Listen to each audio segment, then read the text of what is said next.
Mula sa bulwagang pambalitaan ng City Information Office, narito ang mga balita sa linggong ito. Kauna-unahan sa Kidapawan, casual employees na mahigit 10 taong naglingkod, regular employees na. Narito ang report ni Lloyd Kensuwasay.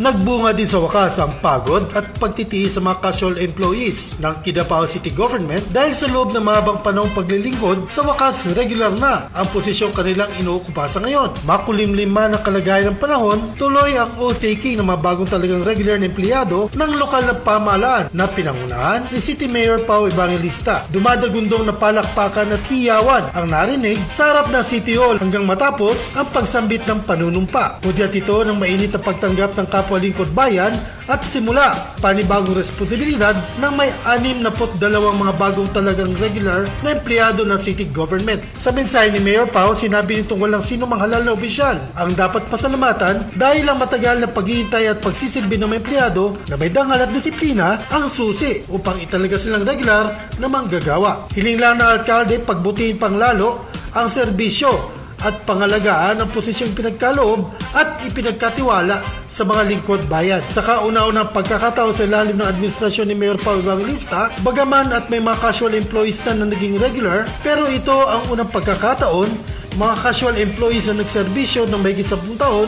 ay ginawa na ring regular employee. Para sa Let's Go Luntian Kidapawan Report, Lloyd Kensuwasay ng City Information Office.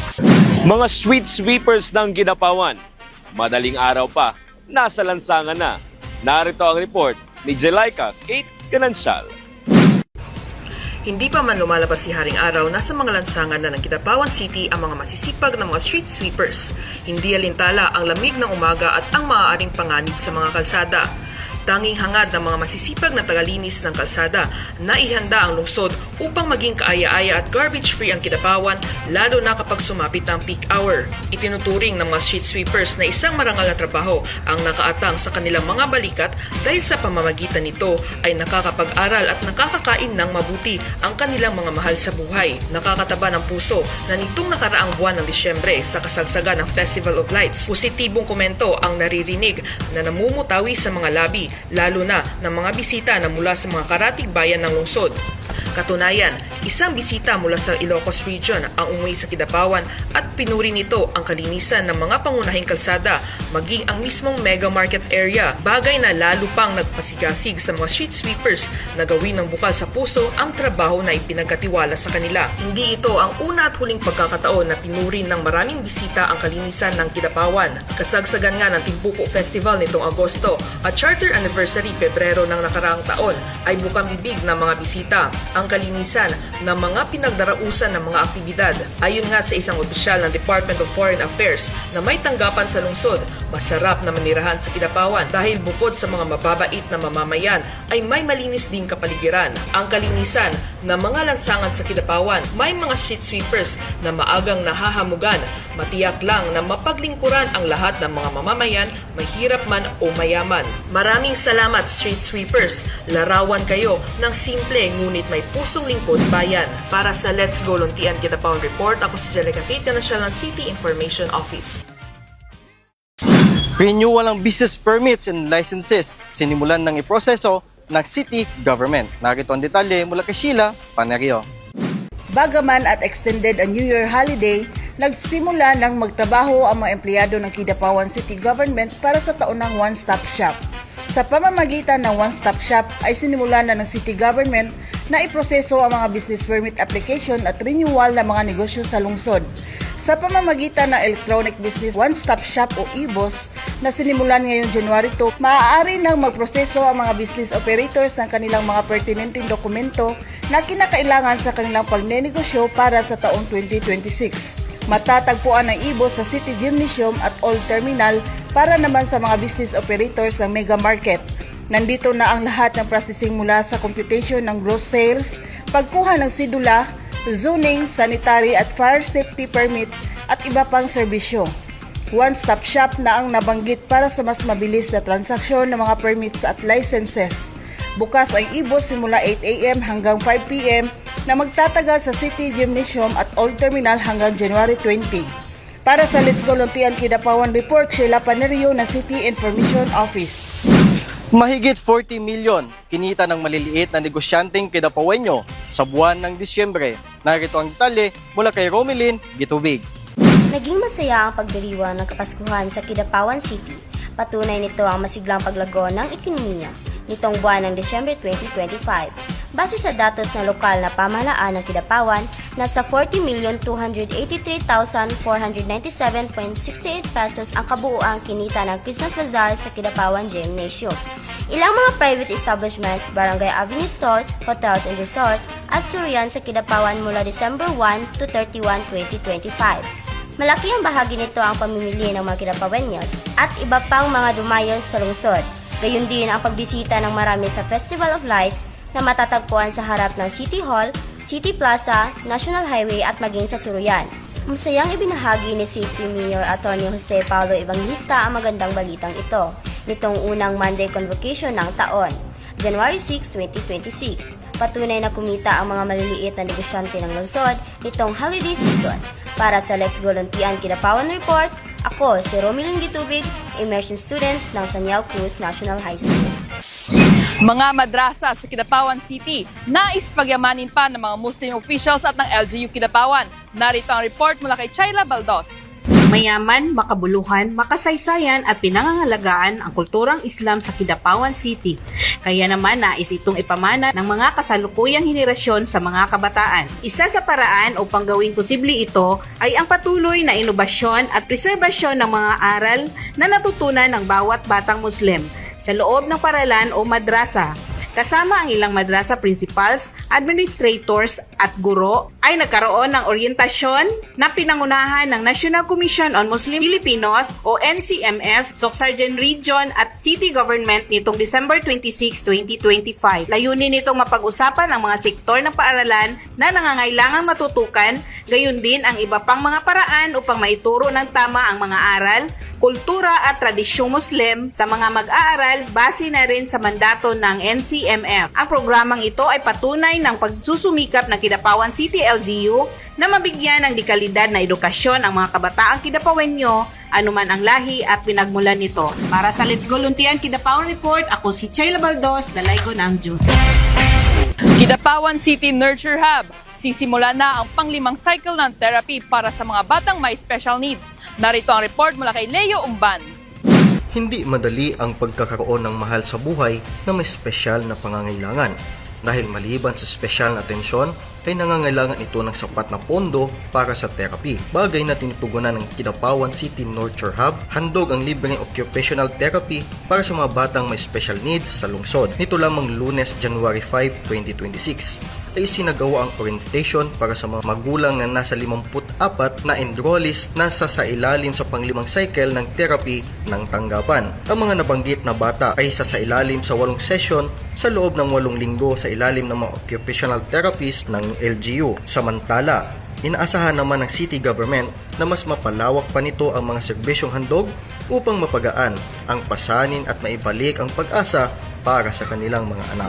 Para sa Let's Go Luntian Kidapawan Report, ako si Leumba ng City Information Office. Pagsita sa mga naninigarilyo sa pampublikong lugar nagpapatuloy. Narito ang report mula kay Clarence Clark Cristobal. Kahit pamanong panahon ng Kapaskuhan, patuloy ang pagsita at pagbibigay babala ng Kid Care Unit sa mga naninigarilyo at gumagamit ng vape sa mga pampublikong lugar sa lungsod ng Kidapawan. Base sa apprehension report na nagsabing tanggapan noong December 1 to 15, 2025, nasa 29 na mga individual ang nabigyan ng citation tickets dahil sa kanilang paglabag sa Ordinance No. 18-1211. Marami pa rin ang mga nasitang residente ng mga kalapit na bayan. At ang iba naman ay naninigarilyo sa mga pangunahing lansangan ng lungsod at maging sa mga sabungan. Bahagyang bumaba ang bilang ng mga violators kumpara sa mga nagdaang buwan. Ngunit nakakabahala pa rin dahil may mga individual pa rin na ipinagpapatuloy ang kanilang bisyo. Patuloy na panawagan ng lokal na pamahalaan gawing prioridad ang pagkakaroon ng magandang kalusugan at susi rito ang pag-iwas sa nakamamatay na bisyo tulad na lamang ng paninigarilyo. Para sa Let's Go Luntian Kidapawan Report, ako si Clarence Clark Cristobal, immersion student ng Sanyal Cruz National High School. Pagsunod sa mga simpleng batas sapat na upang ipakita ang pagmamahal sa bayan. Mensahe ng alkalde ng Kidapawan sa ika-129th Rizal Day celebration. Narito ang report mula kay Metosela Ocalemia. Tahasang binanggit ni City Mayor Pao Evangelista ang mga pagkakataong nakakalimutan nating mga Pilipino ang pagmamahal sa bansa. Taon-taon daw kasing ipinagdiriwang ang kabayanihan ni Gat Jose Rizal tamang pagtatapon ng mga sira at lumang bandila. Pero nananatili ang korupsyon sa Pilipinas. Binanggit ng alkalde ang mga iskandalo sa panahon ng mga nagdaang mga pangulo, kabilang na ang huweteng sa panahon ni Pangulong Joseph Estrada, NBN-ZTE deal at ang Hello Garci sa panahon naman ni Pangulong Gloria Macapagal Arroyo. Samantalang nasambit din ng alkalde ang issue sa Pharmaly deal ni dating Pangulong Rodrigo Duterte at ang flood control issue sa panahon ni Pangulong Ferdinand Marcos Jr. Hindi pa kasali ang mga issue naman na kinaharap ni dating Pangulong Benigno Aquino Jr. na kinabibilangan ng Mama Sapano, DAP at ang Luneta Crisis. Naitanong tuloy ng alkalde kung may kabuluhan pa ang selebrasyong ito na matatamaan at mapukaw ba ang diwa ng mga korap na opisyal. Agad naman niya itong sinagot ng mga katagang I don't know, subalit may dalang pag-asa sa simpleng paggawa ng mga maliliit na bagay ay maaaring maging makabuluhan ang pagunita sa Rizal Day. Sinabi ni Mayor Pao na hindi na kailangan pang antayin ang mga lider sa nasyonal upang isulong ang pagbabago. Dagdag ng alkalde, bilang mga empleyado ng lokal na pamahalaan, mayroong kapangyarihan ang bawat isa na isulong ang pagbabago sa simpleng mga bagay na maaaring gawin sa bawat workplaces. Ang pagdating sa tamang oras sa bawat opisina at trabaho ay nabibigyang hustisya ang ipinasasahod sa mga empleyado na mula sa buwis at pinagpapawisan ng mga taxpayers. Hindi kailangang mamatay para sa bayan ayon pa kay Mayor Pao. Ang pagsunod sa mga simpleng batas ay sapat na upang ipakita ang tunay at wagas na pagmamahal sa bandila at sa bansa. Umaasa ang alkalde na sa pagtutulungan ng mga lokal na opisyal at ng mga simpleng mamamayan at lingkod bayan ay nababanaag ang magandang kinabukasan pa sa Pilipinas. Para sa Let's Go Luntian Kidapawan Report, ako si Metosela Ocalemia ng City Information Office. Mga nanalo sa Paskong Pinoy Festival of Lights Competition, tumanggap ng plaque of recognition at cash prizes. Narito ang report mula kay Mateo Jotam Pineda. Ginag at pinarangalan na ng City Government of Kidapawan ang mga nanalo sa mga patimpalak na tampok sa Paskong Pinoy 2025 Festival of Lights Competition. Partikular dito ang Paskong Pinoy Parol Making Contest at Christmas Tree Cycling Contest. Nanalong first place ng Parol Making Contest ang entry number 14 mula sa Hairbox Salon. Second place ang entry number 6 ng Purok Makapuno, Barangay Poblasyon. Third place winner naman ang entry number 10 ng BGMP NCDMD. Samantala, narito naman ang mga nanalo sa Christmas Tree Cycle Contest. First place, entry number 21 ng SK Linangkop. Second place, entry number 16 ng June Welding Shop. Third place, entry number 4 ng Metro Kidapawan Water District. Maliban sa pagkilala, ay tumanggap din ng cash prizes ang mga nanalong entry sa naturang patimpalak. Ang mga nanalo ay nabigyan ng plaque of recognition at cash prize na 80,000 pesos, 60,000 pesos at 40,000 pesos para sa first, second at third place ayon sa pagkakasunod. Pinangunahan ni City Mayor Attorney Paulo Evangelista at mga kasapi ng sangguniang panlungsod ang pagbibigay, pagkilala at parangal sa mga nagwagi pagkatapos ng 129th Rizal Day celebration sa City Plaza. Para sa Let's Go Luntian Kidapawan Report, ako si Mateo Jotam C. Pineda, immersion student ng Saniel Cruz National High School. Sobrang nakakatuwa, Jelay, Rizel, tsaka Leo, yung nangyaring awarding ceremony para sa mga nanalo sa ating tree cycle contest at parol making contest. Alam mo yung New Year na New Year, or rather, papasok yung New Year, ay ramdam na ramdam mo yung diwa ng Pasko. Yes, and mas ramdam pa, Bono and Jelay, Leo, yung saya ng Pasko kasi nga may natanggap silang plaque of recognition, may cash prizes pa, and it showcase lang kung gaano ka-creative ang mga Kidapawenyos. That is right. And kaganda talaga kasi on that very same day during the awarding ceremony ay yun din yung araw when we are commemorating the heroism of our national hero, which is Dr. Jose Rizal. Yes. At kung maalala natin, maganda rin yung naging mensahe ni City Mayor Attorney si Paulo Evangelista about the heroism, hindi lamang para sa mga pinagurian nating bayani sa bansa, kundi para sa mga ordinaryong mamamayan. And it was so nice, Sir Von, Sir Leo, and Ma'am Biz, no? Kasi that time is hindi lang mga kawani ng lokal na pamahalaan ang pumunta doon, kundi pati rin yung mga ibang mga Kidapawenyo, lalo na yung mga sumali sa tricycle at saka sa parole making contest. Nakiisa sila sa selebrasyon ng ika-129th anniversary ni Jose Rizal. Gusto ko lang dagdagan yung sinabi ni Rizel kanina, no, tungkol doon sa mensahe ni Mayor na kung saan nakasentro ito tungkol sa lingkod o paglilingkod sa bayan. Yes, Kaya naman nakakatuwa, napakaganda ng pasok ng New Year ng ating mga empleyado dahil di ba yung ating mga casual employees na naglingkod sa loob ng 10 taon pataas, for the first time, if I'm not mistaken, na 62 mga employees ang na-regularize. Come on, can you imagine? Ang dami-dami. Unang Lunes, unang araw ng ating pagbabalik trabaho ay ganun ang kanilang natanggap at tunay nga ang ating mga lingkod bayan ay siyang ating mga bayani, lalong-lalo na sa paglilingkod sa ating mamamayan at sa sambayanan. Yes, it was a big blessing para sa ating mga kapwa lingkod bayan, Bon. And knowing na halos dito na tayo lumaki sa Kidapawan City at lumaki tayo sa City Hall. Literal na Bon. lumaki, di ba? Literal na lumaki sa City Hall. Kilala na natin familiar faces and we are so happy na regular na sila at may promotion on the very same day ng pagsisimula ng trabaho this year. Yes. Speaking trabaho, tuloy-tuloy yung trabaho natin, no, ang pagsiservisyo ng mga kawani ng lokal na pamahalaan ng Kidapawan. Kung napapansin nyo sa likod natin, continue yung tinatawag dito, EBOS pa to? EBOS.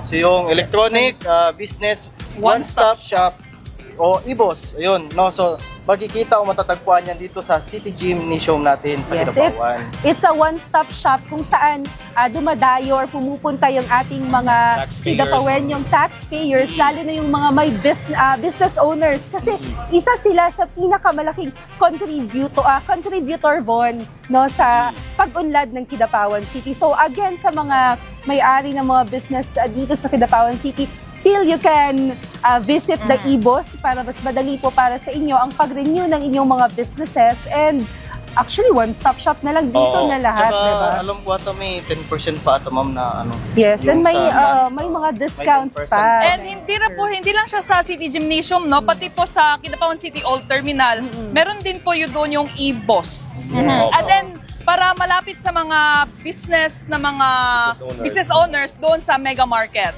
Ayan na. So talagang mas pinapagaan, pinapadali no, Mismo ng yung ating gobyerno lokal na lumapit. ng ating lokal na pamahalaan ng pumumuhay ng bawat mamamayan ng Kidapawan. At sa tingin ko ay yun na nga ang kabuuan ng mga nakalap nating balita para sa linggong ito. Sa ngalan ni City Mayor Attorney Jose Paulo Evangelista, City Information Officer William Magbanwa, ang ating kasama sa likod ng kamera, Lawrence June Madeloso. Ako, si Von Claquerera. At ako, si Rizel Villote. At ako naman si Jellica Kate Ganansyal. At ako naman si Leo Umban. At ito ang CIO News!